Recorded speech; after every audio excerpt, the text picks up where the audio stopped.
Top of the second inning.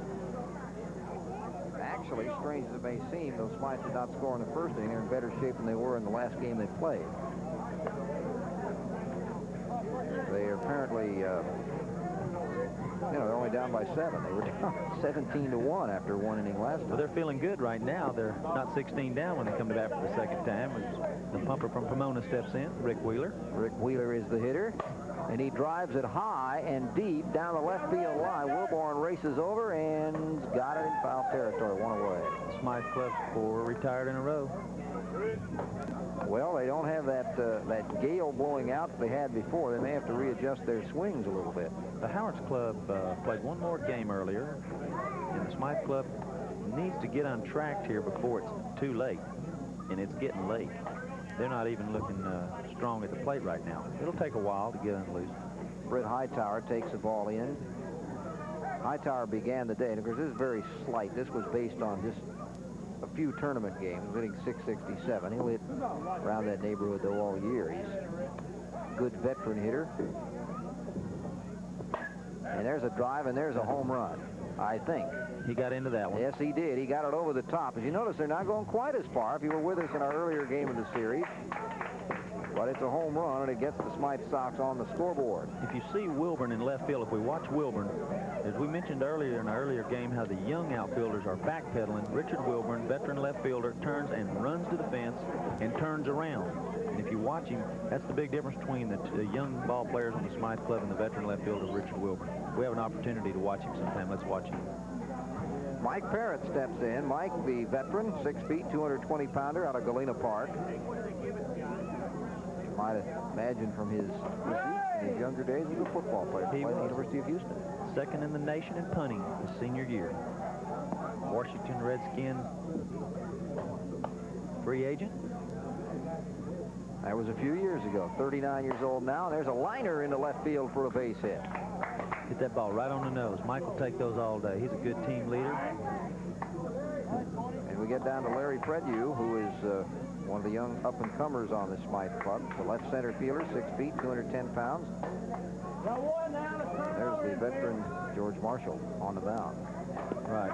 They want to jam Larry. They don't want to throw it high. They want to keep it inside and low. They put it high. He's going to chop it right out of here. He hits it high, but he doesn't have enough depth on it.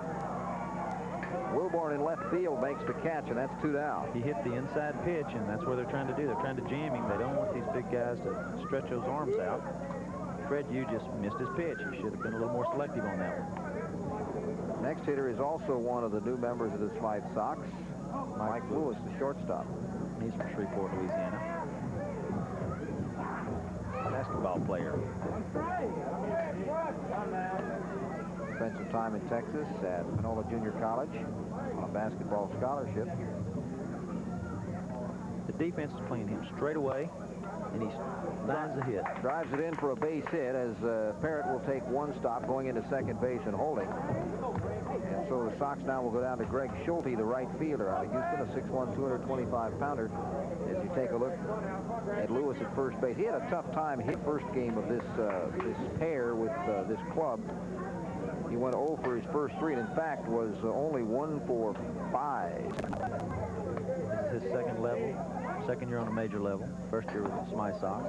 He played for me a little bit in '85, defensive player. He's been lifting the weights, and in 3 years he's really built himself up. Well, he had a string of 3 straight home runs, but he's not going to make it 4 as he drives it to that long left field side. And the difference with no wind, it was very evident here in the second inning. It's 3 outs retired by the left fielder. Smythe Sox have just 1 run, and they've played 2 innings. We go to the bottom half of the second inning with the score 7-1, Howards over Smythe. He's really made a big difference over there.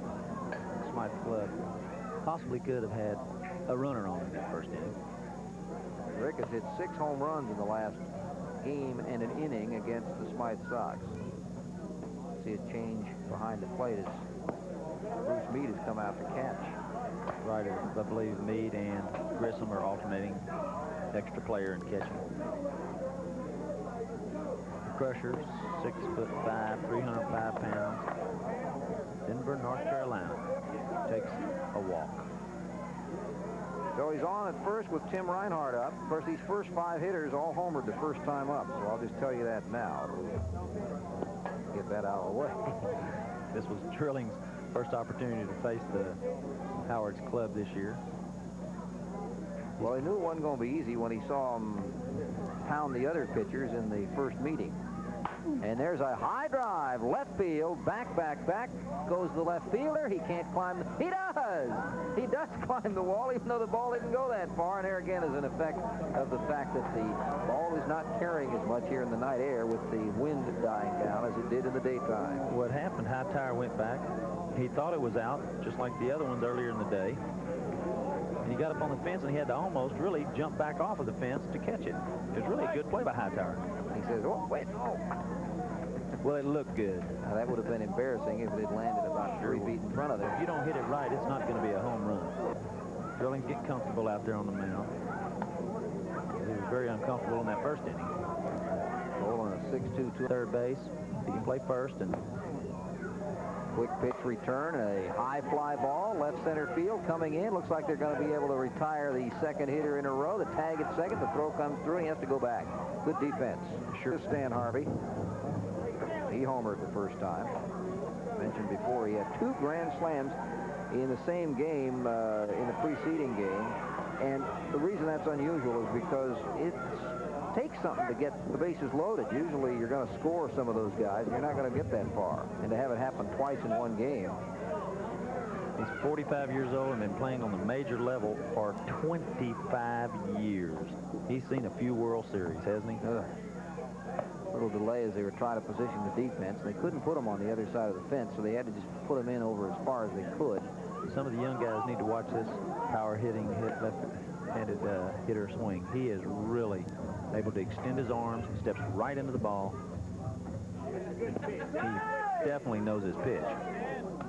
That one was perfectly placed by Drilling, and that's exactly where catcher Bruce Meade is putting the target. He wants it right there. He wants it to float down and land on that outside corner. He doesn't want it inside there. Uh-oh, there it went, but it's foul. Too far inside, and he pulled it foul and out of the ballpark. As Schulte races to the corner. So that's a big strike. A foul here, and he's out. If you put it too far inside, he'll foul it. If you don't put it far enough, he's going to hit it out of the park. So Drilling either needs to throw him a low outside, give him an odd-looking pitch where he doesn't hit the pitch he wants. He flattened it a little bit, and it's inside for a ball. Right, in USSSA, that would be a strike. And there's a foul ball, and he got him. He struck him out. He got it inside far enough, and that's what he did. A smart pitching by Drilling. Very good job. Got to credit him with that out. Yep, and that's the third out, so a scoreless inning. How about that? We go to the third. 7-1. Howard. We'll be back.